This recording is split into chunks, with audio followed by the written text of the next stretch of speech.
Assalamualaikum warahmatullahi wabarakatuh. Saya Sabran Hanutra dari kelas 2F Program Studi Pendidikan Guru Sekolah Dasar Universitas Mataram.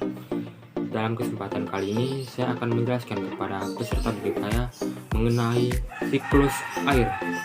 Nah, adapun tujuan yang ingin saya capai dalam kesempatan kali ini, yang pertama, agar peserta didik mengetahui akan konsep dari siklus air tersebut. Adapun yang kedua, agar peserta didik mampu menjelaskan kembali bagaimana proses terjadinya siklus air dan mengetahui bagaimana bentuk pemanfaatan air dalam kehidupan kita sehari-hari. Hai anak-anak, bagaimana kabarnya hari ini? Sudah siap mengikuti pembelajaran Pak? Nah, seperti yang Pak janjikan sebelumnya, bahwa kita akan masuk ke dalam materi baru. Materi ini mengenai siklus air. Namun sebelum Pak menjelaskan, Pak ingin bertanya nih kepada kalian. Pertanyaan tersebut yang pertama ini, ada di antara kalian ini yang mengetahui pengertian dari siklus air? Yang kedua, bagaimana sih terjadinya hujan? Serta mengapa air di permukaan bumi tidak pernah habis, padahal kalian menggunakan untuk berbagai keperluan seperti untuk mandi, mencuci, menyirami tanaman, dan masih banyak lagi. Nah, untuk menjawab pertanyaan-pertanyaan tersebut, Pak harapkan semua siswa dapat memperhatikan penjelasan Pak, agar di akhir nanti Pak akan bertanya kepada kalian mengenai pertanyaan-pertanyaan tersebut. Anak-anak, bumi kita ini hampir 71%-nya ditutupi oleh air, dan sisanya berupa daratan. Nah, dari 71% tersebut anak-anak, sekitar 97%-nya berupa air asin, dan hanya 3% berupa air tawar. Nah, Pak yakin nih, pasti anak-anak Pak ini sebelum berangkat ke sekolah menggunakan air untuk mandi, menggosok gigi kan? Tentu hal tersebut kita lakukan setiap hari. Lantas, Pak ingin bertanya nih kepada kalian, mengapa air di permukaan bumi tidak pernah habis, padahal kalian menggunakan untuk mandi, mencuci piring, dan lain sebagainya? Nah, untuk menjawab hal tersebut, Pak akan menjelaskan kepada kalian mengenai siklus air untuk menjawab pertanyaan tersebut. Siklus air anak-anak diartikan sebagai perputaran.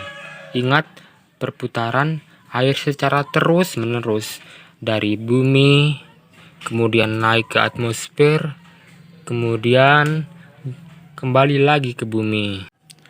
Secara umum anak-anak, proses dari siklus air ini dapat Pak uraikan ke dalam 3 tahapan penting.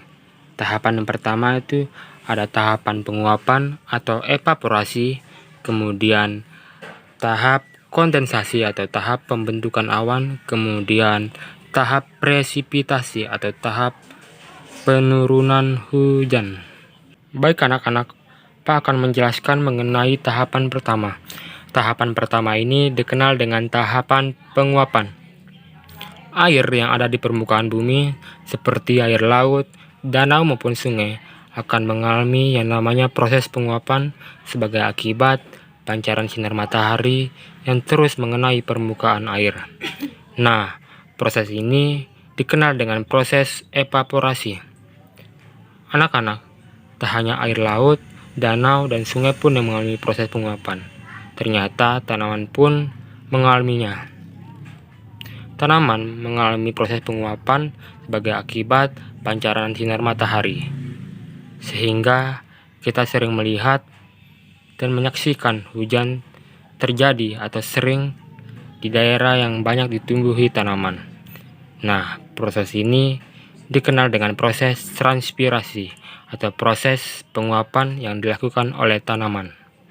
Setelah proses penguapan, selanjutnya uap-uap air tersebut akan naik ke udara dan membentuk awan. Awan yang ada di udara ini akan membentuk titik-titik air. Nah, proses ini dinamakan dengan proses kondensasi. Selanjutnya anak-anak, angin akan membawa awan tersebut menuju ke daratan atau ke dataran tinggi. Lantas, mengapa angin membawa awan ke dataran tinggi karena pergerakan angin terjadi dari daerah yang bertekanan tinggi menuju daerah yang bertekanan rendah. Karena suhu udara turun, sehingga uap-uap air yang ada di udara tak lagi mampu menahan uap air, sehingga uap air tersebut jatuh sebagai hujan. Nah, proses ini dinamakan dengan proses presipitasi. Anak-anak, air hujan yang jatuh di tanah akan meresap menjadi air tanah. Setelah itu, air tanah akan dikeluarkan melalui pembuatan sumur. Nah, air tersebutlah kita gunakan untuk berbagai keperluan kita, seperti untuk mandi, mencuci, menyirami tanaman, dan masih banyak lagi. Kemudian, air sisa aktivitas tersebut akan mengalir ke danau maupun ke sungai, dan pada akhirnya berlabuh ke laut. Air yang ada di laut tersebut kemudian karena terkena sinar matahari akan mengalami proses penguapan.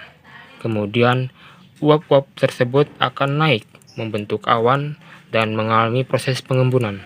Karena suhu udara turun dan awan tidak lagi mampu menahan uap airnya, kemudian uap-uap tersebut jatuh sebagai hujan. Dan tersebut terjadi secara terus-menerus dan tidak akan pernah berhenti. Maka dari itu, kita memperoleh jawaban anak-anak. Mengapa di permukaan bumi ini air tidak pernah habis? Demikianlah penjelasan saya mengenai siklus air untuk memenuhi salah satu tugas dari mata kuliah pendidikan Sains SD. Saya Sabran Hanutra, jika terdapat kesalahan, mohon untuk dimaafkan. Akhir kata, wassalamualaikum warahmatullahi wabarakatuh. Salam pendidikan.